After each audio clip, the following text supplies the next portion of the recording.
Come in.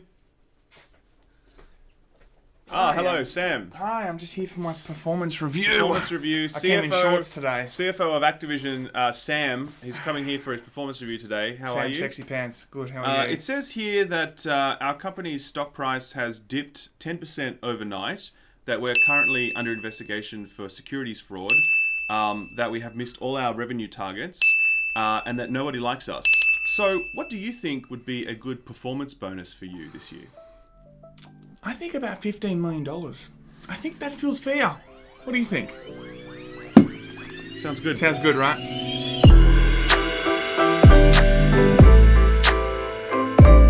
Ladies and gentlemen, Hello, everyone. welcome back. We took a day off yesterday because there was no news, but today there's news, A baby. little bit of news, but we're like, we only want to bring you We the only do juiciest the news. juiciest news. That's right. Today's news is particularly juicy. Just in case you hadn't heard, a little company by the name of Activision, a little developer by the name of Blizzard, Yeah. they decided to separate on irreconcilable differences, Not right? Blizzard. Lol. Bungie. Yeah, keeping that in. What a loser. You stupid or something. He means Bungie, everybody. It's a bit early. Okay, I meant Bungie, alright? He meant Bungie, everyone. That's He what meant I said. Bungie. There we go. They separated. Irreconcilable differences. Bungie wants to make a good game. Activision are like, we just want to make money. So based on that, they're like, no, we're done. We're separate, okay? Yeah. Baby. Daddy and me go on a little trip together, okay? A little trip together. Get the key!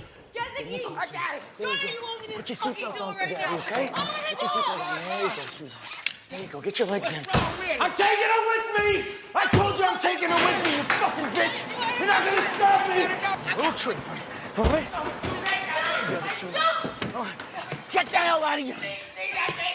Now, one of the interesting things about this that we haven't covered yet is the fact that overnight, their share price completely plummeted. But we all knew this was going to happen. We did really. expect this was going to happen. Yeah. So it plummeted by like 10% overnight and it hasn't actually recovered yet, even though it's only been a few days. Sure. That's a massive, massive drop for a company of this size when their share price is at this point. Totally. And I think it's important to say that maybe it won't recover as much because, as we said in the previous episode, it's kind of shown such a big light on the fact that they're very weak on IP and they're very reliant on companies like Bungie before or Blizzard still that kind of produce IP for them. Very much. Activision doesn't have a lot of IP apart from Call of Duty. The now. other thing they own is King, the guys that make Candy Crush and that Oh, sort of I stuff. So see. they Well, got that's- that. They got that'll that be fat fine. mobile revenue, Yeah. which we know they're all about these days. Turn this around. Bring home the bacon. I've seen things you've only seen in your nightmares. But you know, outside of that, in terms of like real first-party flagship IP that's going to appear on consoles and PCs.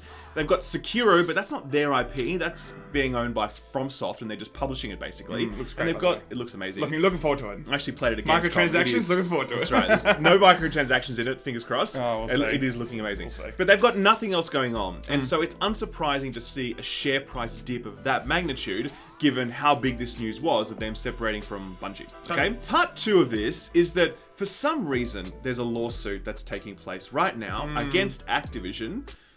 For some reason. Kind We of don't weird exactly because know why. it doesn't really tell us what's going on. It's kind of saying all investors come forward. Yeah. We're looking to do a class action lawsuit, but hey, we can't tell you why. Yeah. It's kind of weird. Like Yeah. I would expect them to really like detail what they want people to come forward for. This So- is the announcement here. Pomerantz is investigating claims on behalf of investors of Activision Blizzard. The investigation concerns whether Activision and certain of its officers and or directors have engaged in securities fraud or other unlawful business practices. On January 11, 2019, the company disclosed that it would be separating from its design and development partner Bungie, and that Bungie will assume full publishing rights and responsibility for the Destiny franchise. So, what we can infer from this is that some people are curious as to whether or not Activision executives had prior knowledge of this split and then sought to make some sort of profit out of it. Exactly. Or they committed some other type of securities fraud. Yeah. But it does seem like insider trading is going to be the most likely It's hard to know. It's It is hard hard to to know, know, but but the way they've worded it leads us to that Definitely, suspicion. and it could maybe very much lead into the fact that the shares have dropped so much. Maybe all the executives are like, "Fuck these shares." You know? That's right. Although like actively shorting their own shares. Yeah, like, we're yeah, gonna make I this. would've. We're gonna everyone. Should we agree we make the share price drop? Yeah. Good idea. Let's do it. Good idea. So that lawsuit's out there right now. It's going to be a long way off. They're just taking submissions at this point. No idea where that's going to go, but that's not a good thing to have over your head. Totally, but it's going to be great for Laymen, guys. Very good for Laymen. When we know more about it, we'll let you know. Thank you, Pomerantz. Thank you very much, We love Activision. lawyers. They're the best. They're the best. Can you imagine a world without lawyers? Part 3 of this story is Dennis Durkin. Okay, if we start with the name Let's start with the first. name, please. Dennis Durkin. That That's right. doesn't. I don't know, man. That feels like a bad name. Top 10 porn names, Just you look, know. just never call your child Dennis. Okay, it's a bit like Derek. The name Derek, I just don't call them Derek. It's just a bad idea. Dennis has now been appointed the new CFO of Activision after the previous CFO was sacked. The reason the previous CFO was sacked was because he had like a bit of a side bitch going on where he was negotiating with Netflix for a new role. His contract barred him from negotiating with other employers, so because he was negotiating with Netflix and then got a job at Netflix, Activision were like, well, you're fired. So it's Activision's basically like, Can we just say you can't dump me. Yeah, it's like, I'm dumping you. How shit? Yeah, exactly right. How shit is that? Activision's like, we can't let you, want to maybe get another job with another like, of course, it's such a shitty thing for Activision to do. No, it's actually pretty standard at those upper echelons of corporate. But you things can't like that. negotiate for other jobs. Yes. It's like, what? They write that into contracts. Oh, yeah. that sucks. I did that Don't worry, with- Sam. I did that with Ralph, everybody. You'll never have. It's in his contract. You'll never have to worry about that. He can't go with Young, okay? He has to stay with me. So as part of becoming CFO, Dennis was awarded a $15 million bonus. Okay. Now, Yeah, it's an obscene amount of money It is an before you've obscene- even demonstrated your ability. Now, it breaks down in a variety of ways. It's not just like he gets written a $15 million check. This is how it exactly breaks down. Durkin will get $11.3 million of restricted stock tied to operating income and earnings per share targets, and a $3.75 million sign-on bonus, the Santa Monica, California-based company said on Friday in a regulatory briefing. That's on top of his $900,000 salary and a $1.3 million target bonus. But I know he's been with the company. Yes, maybe he's demonstrated his value, but again, it's a crazy amount of stock or money kind of to be offered up front, for God's sakes, especially in this current situation where everyone's kind of, always crying poor, in the gaming industry in terms of there's not enough money to make games these days. We need to do more microtransactions, Right. It really is pretty gross considering, obviously you pay good money for good talent, don't get me wrong. But you're talking about an industry that's constantly saying, we need to charge for microtransaction because the cost of development keeps going up. And this guy is just literally taking $15 million right now. Now, of course, it's tied to performance of the company, but at some point, if everything goes well, this guy's going to get $15 million. Sure. If we put this in context, okay, let's say you sell 5 million copies of a game, which Activision sells a lot more than that for Call of Duty, but we're just using round numbers here. Let's say $5 million for your average game. Let's say it has a season pass that sells for $20. Now, the average attach rate for a season pass, so the average percentage of people who buy it, is around about 20%. Okay, so that means that 1 million people out of your 5 million have bought the season pass, right? That means that if you charge $20 for each one, you've made $20 million in revenue just for season pass, okay?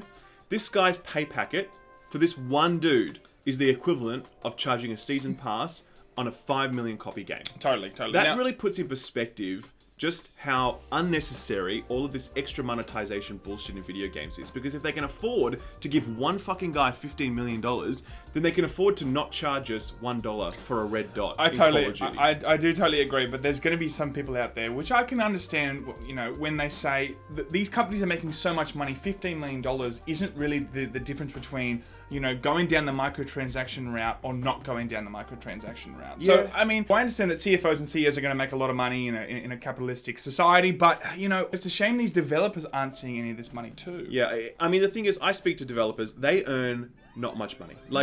They really do not earn much money. Most development people are doing the job because they love it. Most of them could step out of their jobs right now and triple their salaries if they went and worked in banking. If they knew how to code or project manager, do all that sort of shit. They could literally triple their pay packets overnight. It's criminal how low the pay of developers are.